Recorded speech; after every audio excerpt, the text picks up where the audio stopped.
Happy Thanksgiving, everyone. It's yours truly, Brian Earl, back for another season of Christmas Past. I've got a fun season lined up for you with more of your Christmas memories and, of course, more of the fascinating stories behind your favorite Christmas traditions. But we're going to start things off a little differently than usual with a family gathering of sorts. Thanksgiving is a day when the whole family comes together, and that's also true for the growing family of Christmas podcasts. You may remember last year that several of us came together to tell you the classic Christmas story, The House of the Seven Santas. Well, we're back to our old tricks, and this time it's in a more official capacity. You see, the world of Christmas podcasts just keeps growing and growing. So a bunch of us got together to form the Christmas Podcast Network, a collection of the best Christmas shows around. We've got comedy shows, history shows like mine, movie review shows, and of course no collection of Christmas podcasts would be complete without a couple of shows dedicated to the Hallmark Channel. You'll hear me mentioning the network and the shows in it all throughout the season. But today we're coming together to bring you this special episode. And because Thanksgiving is the day when most people are finally ready to listen to Christmas music, we figured we'd share some stories and thoughts and fun facts about that as a way to kick things off. I'll go first with a fun little story you may have never heard about a song you definitely have. As a Massachusetts native, I feel a certain pride in knowing that some of our most beloved Christmas traditions began right in my own backyard. The first department store Santa Claus appeared in the city of Brockton, a 10-minute drive from where I grew up.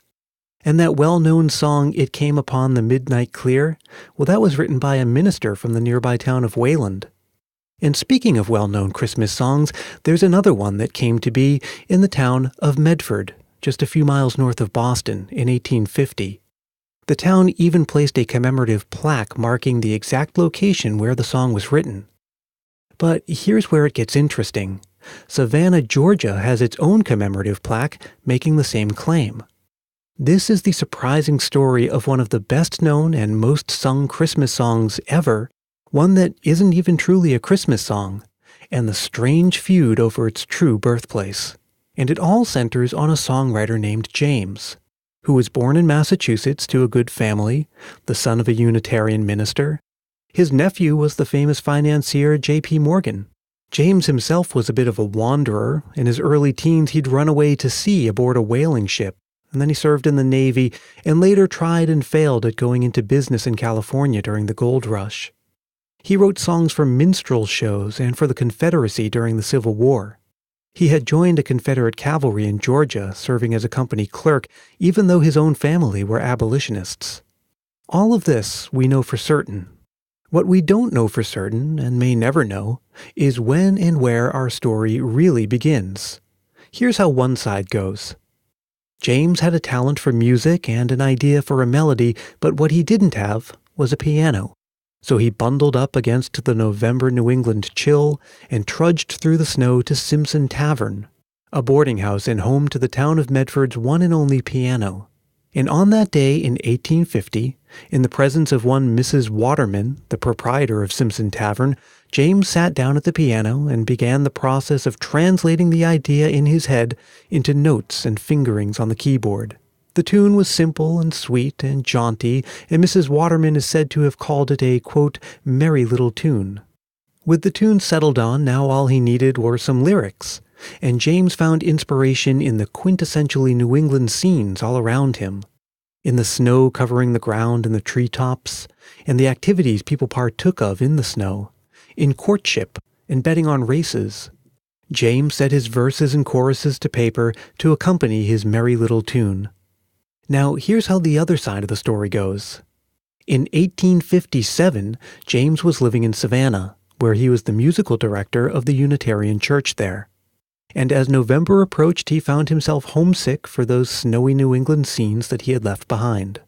So when it was time for James to write a special song for the children's choir to sing at the Thanksgiving church service, he came up with this festive tune evoking the glory of crisp air and cheeks rosy from the cold, and outdoor winter fun of the romantic variety. Now, for many years, Medford made its claim unchallenged, until one day in 1969, when a Savannah man named Milton Rahn first made a counterclaim. because after a little research, he was able to determine that James was living in Savannah when he published the song in 1857. And though it is possible that James wrote the song in Medford in 1850, it's unlikely that he'd wait 7 years to publish it, so the argument goes, which apparently convinced enough people because in 1985, the mayor of Savannah erected the commemorative marker across from James's church. And that didn't sit too well with the folks in Medford. So a few years later, the mayor of Medford wrote an angry letter to the mayor of Savannah, declaring Medford to have the true and rightful claim, to which the mayor of Savannah replied with an angry letter of his own, standing his ground. And this is where we still are today, nearly 30 years later, with both sides claiming ownership and neither side willing to budge, and not much to go on in terms of settling the score once and for all. But it's easy to see why each place would want to stick to its guns, for bragging rights about being the true home to one of the most famous Christmas carols of all. One that doesn't even mention Christmas, or any holiday for that matter. One about courtship and racing and wintertime fun. The first song ever broadcast from space. The jaunty little melody that children often learn as their first song on the piano, and which was first published in 1857 under its original title, The One-Horse Open Sleigh, which the author would change 2 years later when republishing the song as Jingle Bells. You'd probably agree that Jingle Bells is one of those songs that's more fun to sing than to listen to. I mean, when was the last time you heard it on the radio? Singing Christmas songs is one of the great things about the season, as Tim Babb could tell you. Tim is the host of Can't Wait for Christmas, a year-round podcast where an obscure stand-up comedian explores the traditions, trappings, and terrificness of the merriest holiday on earth. One of my most favorite Christmas traditions is caroling. Getting together with a group of people, going door to door, and spreading the Christmas joy through song. It's the best. When I was in high school choir, we would actually break up into quartets at Christmas time, and the teacher would rent us out to sing at parties or malls or wherever. It was a great way to raise money for our out-of-town concerts, and it's where I learned quickly which carols were crowd favorites, which ones were the most fun to sing, and which ones had the most Christmas spirit. Now, on my show, I do a countdown feature called 5 Golden Things, and today I'm going to utilize that feature to list the 5 best songs to sing when you go caroling. Here we go! 5 Golden Things. Number 5. Silent Night. Silent night, holy night. This is the granddaddy of all carols. Everybody is gonna love it if you sing this song. We devoted an entire feature to this on my show, and it's a beautiful song that is revered the world over. It's also a great song to use as a cover if you're trying to tell your best friend's wife that to you she is perfect. Boom! Love Actually reference, baby! Nailed it! Number 4. Joy to the World. Joy to the world, the Lord is come. There are a lot of reasons to like this song. It's a little more upbeat than songs like Silent Night. It makes some use of some serious old school grammar with The Lord is come, but for me, I especially like the harmony. If you're caroling with a bunch of musically inclined people, this is a great one to sing because it's just fun and it sounds great when you harmonize. Number 3.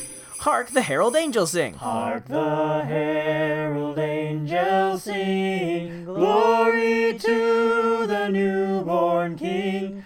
This is a great one because not only is it a classic Christmas carol, if you get nervous and forget the words, you can always pull a Charlie Brown and save yourself.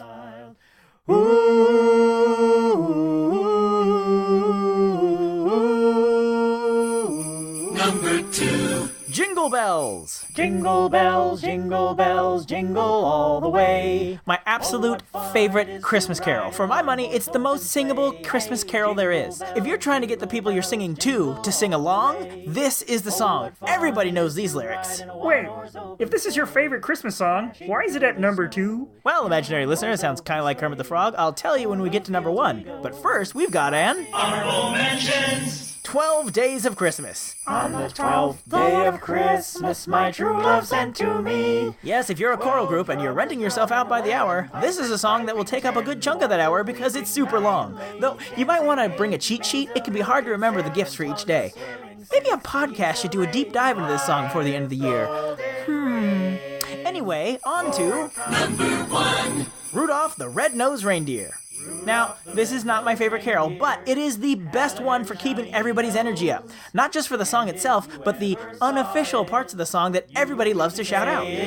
Like a light bulb. All of the other reindeer used to laugh and call him names. Like Pinocchio. They never let poor Rudolph join in any reindeer games. Like Monopoly. Then one foggy... Whether you're the caroler or the audience member, shouting out like a maniac is always fun, and Rudolph gives you the chance to do it under the guise of Christmas spirit. Well, that's my list. Hope you enjoyed it. Let me know if you can think of some songs I left out that are great for Christmas caroling. In the meantime, who's next? If you know about caroling, you've likely also heard of wassailing. They're similar, but different. What's the difference? Well, in short, alcohol. Craig Kringle takes it from here. He's the host of Weird Christmas, a podcast dedicated to all things holly, jolly, and oddly. Why don't we wassail anymore? That's a Christmas music tradition we need to bring back. Caroling may be fun and all, but for most of us, going out in the cold to sing songs to people who don't really care, not a thing. But if you tell people you're going to take a massive bowler jug, fill it with some crazy strong spiced up liquor, and go around singing drinking songs and begging for money, you might get more takers. Because that's how people used to do Christmas, and they were better people than us. Now, if you don't think you've heard of wassailing, you're wrong. Everyone knows this song. Here we come a-caroling among the leaves so green. Here we come a-wandering so fair to be seen. But the way most of us know that song's a travesty, because it's really called Here We Come a-wassailing, not caroling.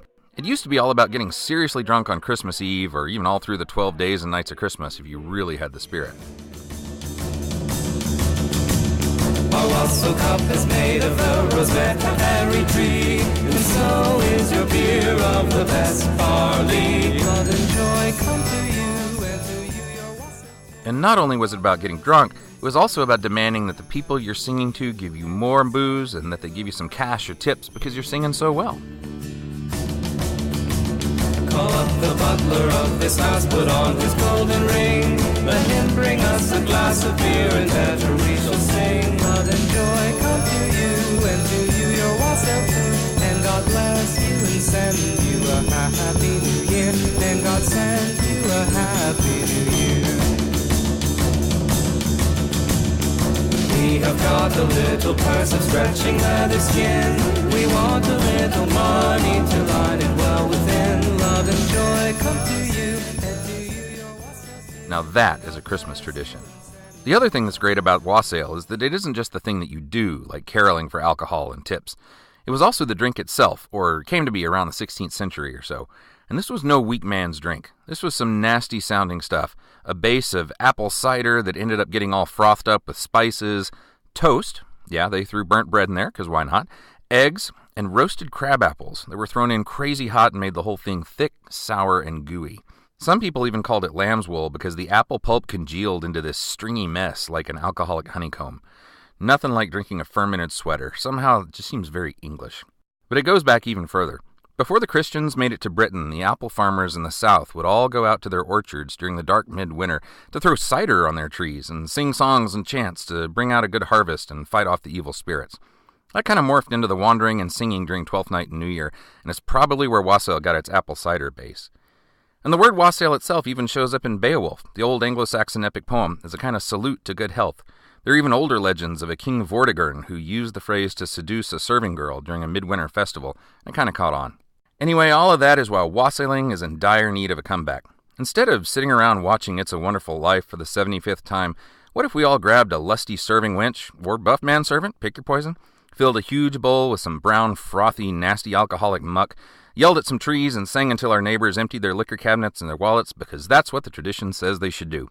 Wouldn't that be a happier way to spend Christmas? I think so. Most of my favorite Christmas songs are much older than I am, but sometimes I'm surprised to find out just how new some of them really are.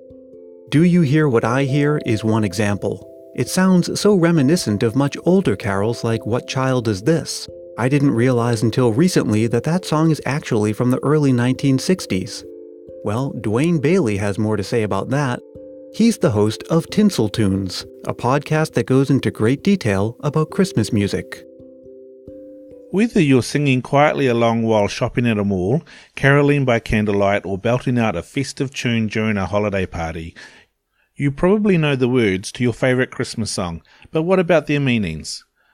Songs like Do You Hear What I Hear has apocalyptic undertones.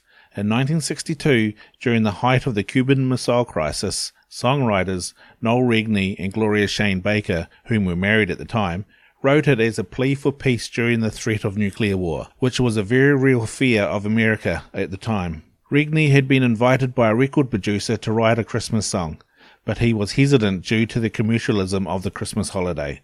It has since sold tens of millions of copies and has been covered by hundreds of artists.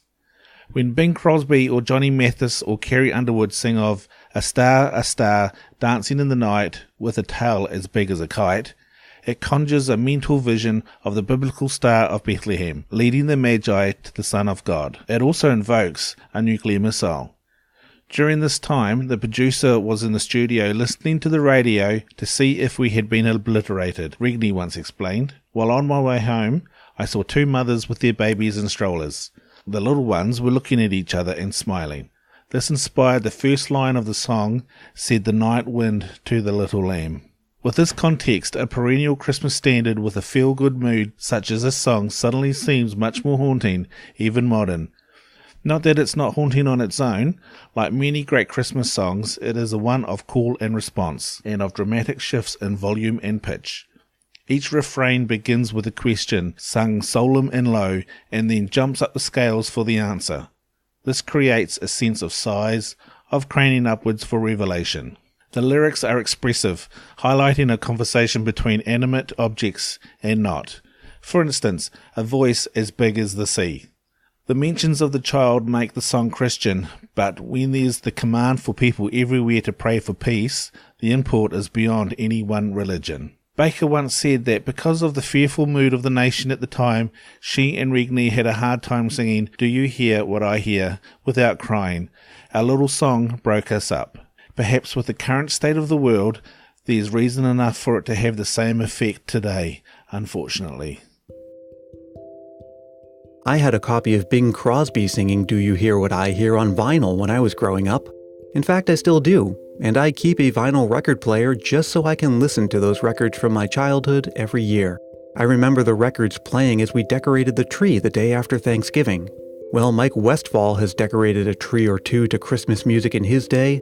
He's the host of Advent Calendar House, where Mike and his friends discuss their favorite Christmas and holiday TV specials and commercials.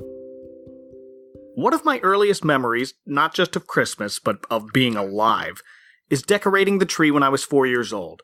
And by decorating the tree, I mean watching my parents do it while I jump on the couch singing along to the most important Christmas soundtrack of my life, John Denver and the Muppets, A Christmas Together. And I'd chime in with ba-dum-bum-bum. It never quite feels like Christmas to me without singing Muppets, even when they're singing a song that has nothing to do with Christmas.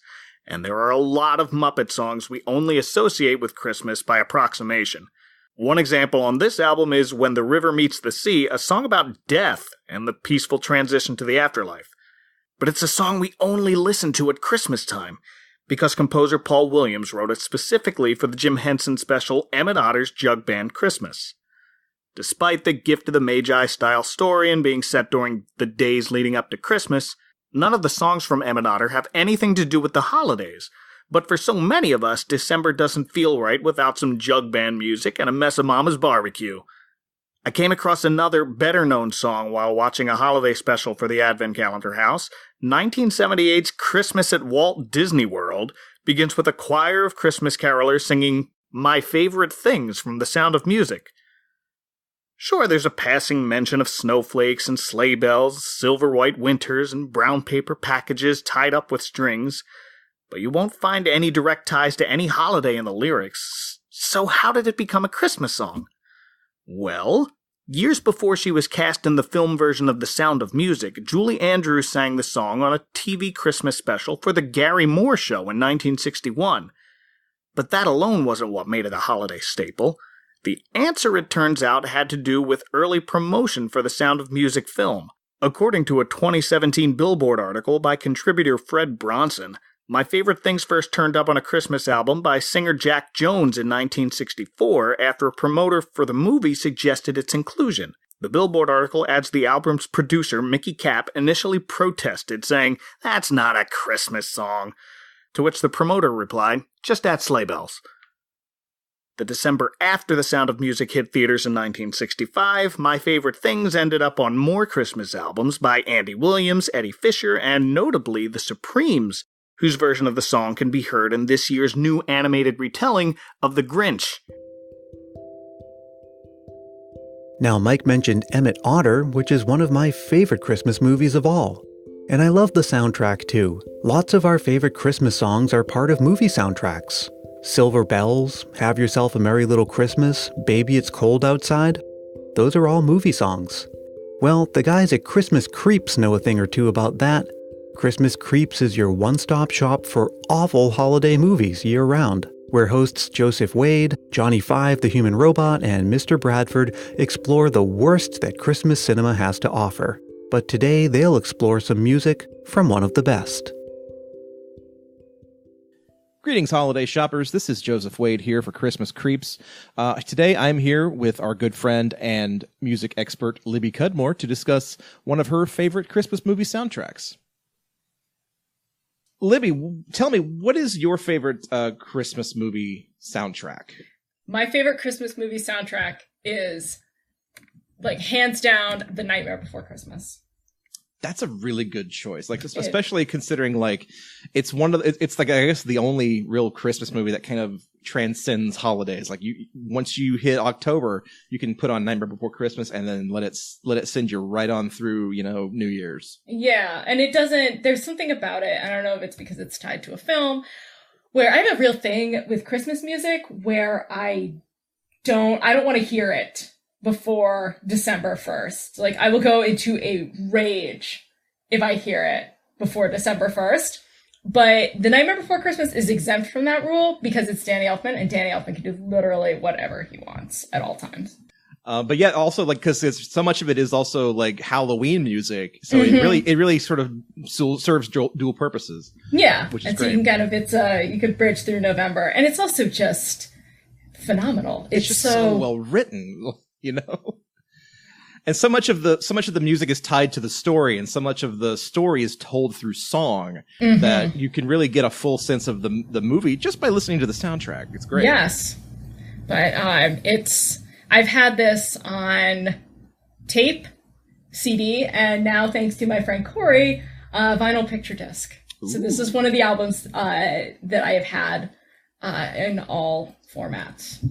That's always that's the sign of a true fan right there. Oh yeah, no, I am hardcore. I'm in for The Nightmare Before Christmas. So, among the songs in Nightmare Before Christmas, which one do you stands out as, I guess, the most Christmassy?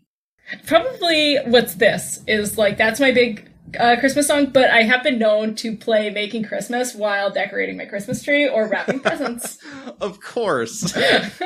I mean, it's too perfect, because she's making Christmas. But it's in that minor key. It's so like it's like a death dirge where you're just like wrapping presents, making like you're on like a assembly line in like 1902. Yeah, there's coal dust everywhere. Yeah, and that's because I love Christmas. But I also am not super great. I'm terrible at wrapping presents, and I'm not real great about, like, I don't decorate for Christmas. And I think my husband would like to do, like, more. And I insist on having a tree, but I don't do garlands, and I don't do the whole thing. So it does feel a little bit, he's like, let's do the tree. Like, I gotta do this So you need something that's gonna, like, motivate you to, like, get the job done. And yeah. And I love the tree when it's up. But the idea of, like, having to assemble our tree and get all the lights and everything on it is just like, really? It's kind of a chore. Making Christmas. Yeah. And shopping. I hate shopping. But so yeah, like, Making Christmas is like the really good song to put on when you're really trying to get things done for the holiday season. But then What's This that's the song that you play when it's like mid-November and you're finally ready to commit to Christmas, and you're excited about it again, Yes, and it's just that one, to me, I think the orchestration is so much better. And Danny Elfman's voice is so beautiful. It's so lilting and so it's like warm cocoa. It just like goes just through you and makes you feel good. And it's lovely. It's just pure loveliness. And every bit of his phrasing is gorgeous. And even just like as I'm picturing the scene in my head, it's just a beautiful scene and the colors are so gorgeous. And I love stop motion animation. Really, really do. Well, I'm looking up the lyrics for this real quick because there's like there's one couplet in here that I've always loved.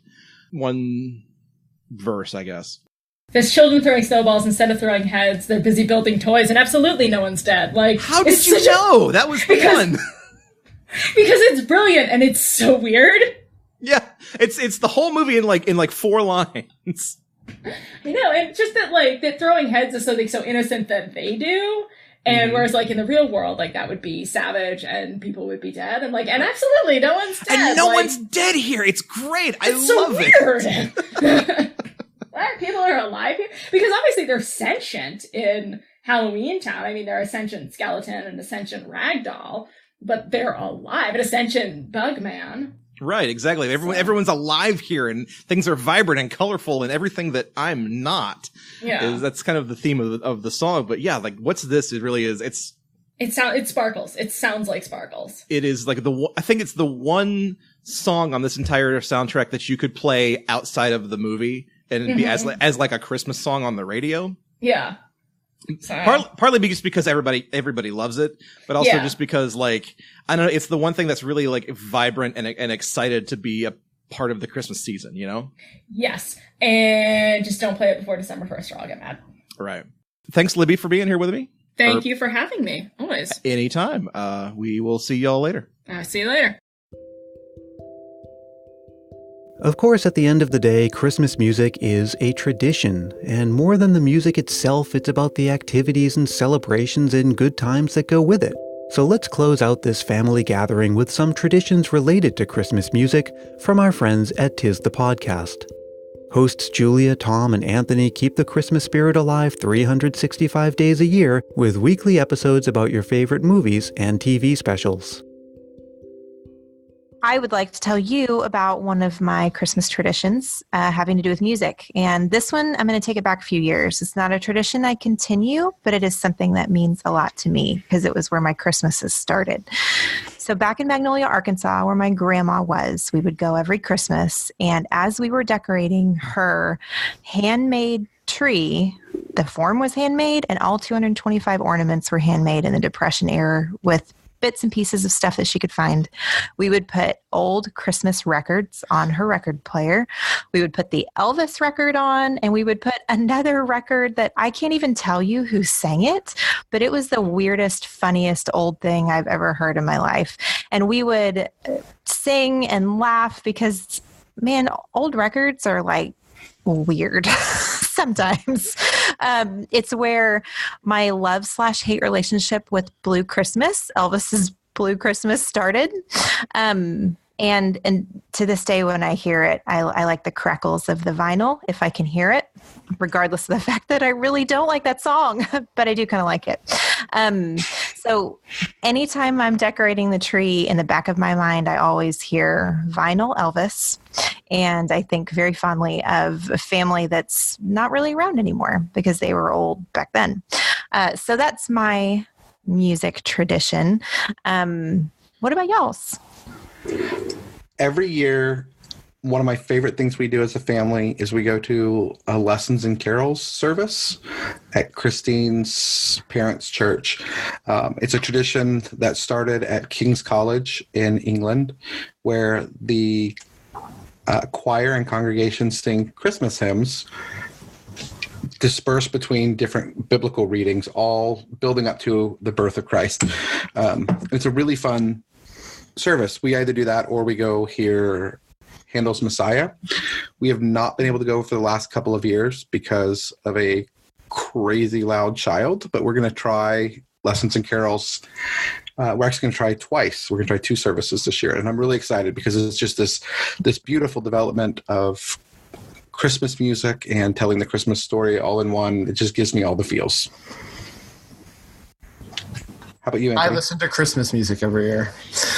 I don't. Wait, that's not fair. You can't say every year because you don't stop listening to Christmas music. The years still go by. No, I don't really have. I mean, we listen to music every year when we're decorating the tree, but usually we'll just have one of our Christmas playlists on shuffle. There's not a specific album or anything we put on. It's just, yeah. Our most recent album. So I have a Christmas playlist, and I change the date every year. That's cheating. Well, no, because I was going to say I change it every year. So while I have all these different albums of different covers of every song all loaded onto my iPod or whatever, iPhone. I don't have an iPod still.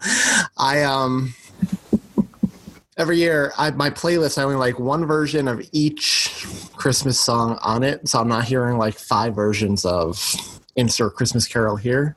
So every year, I painstakingly go through this list and see what's staying, what's going, what's being replaced by a different cover. There are a few that have changed recently. You said you don't have albums in heavy rotation. Christine and I, for several years, have had a couple of albums in heavy rotation. One of them is Sting's Winter's Night, which is amazing and has him covering some older English Christmas hymns that you don't hear every day, like Soul Cake, which is fun.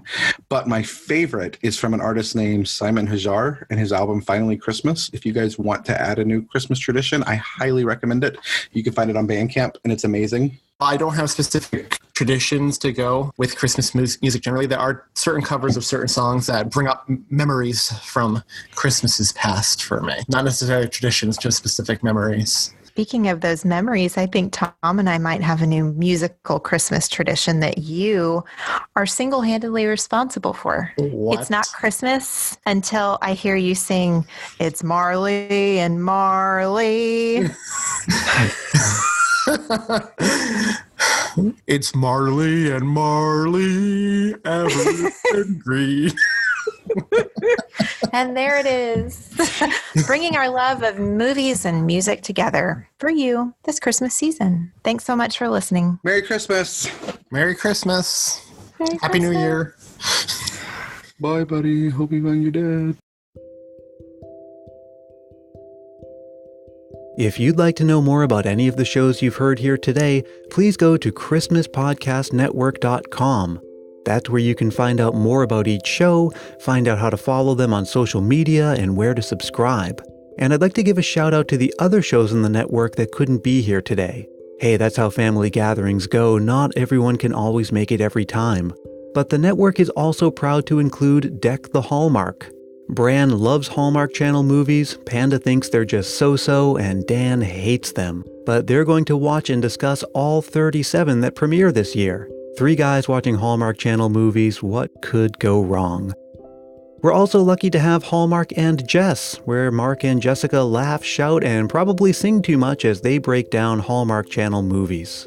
And finally, we have It's a 90s Christmas Podcast. Lyle and Lassa head back to the 90s each week to discuss a Christmas movie or TV sitcom episode from the decade that gave us Jingle All the Way and Urkel. Again, you can find out more about all of those shows at ChristmasPodcastNetwork.com.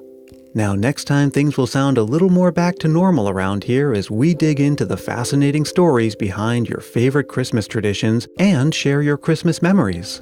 It's never too late to send me one, you know. Just record a voice memo into your phone and send it to ChristmasPastPodcast@gmail.com. Or leave a voicemail on my new Google Voice line at 650-394-7162. Christmas Past is produced in sunny San Mateo, California by yours truly, Brian Earl. Thanks to Can't Wait for Christmas, Weird Christmas, Advent Calendar House, Tinsel Tunes, Christmas Creeps, and 'Tis the Podcast.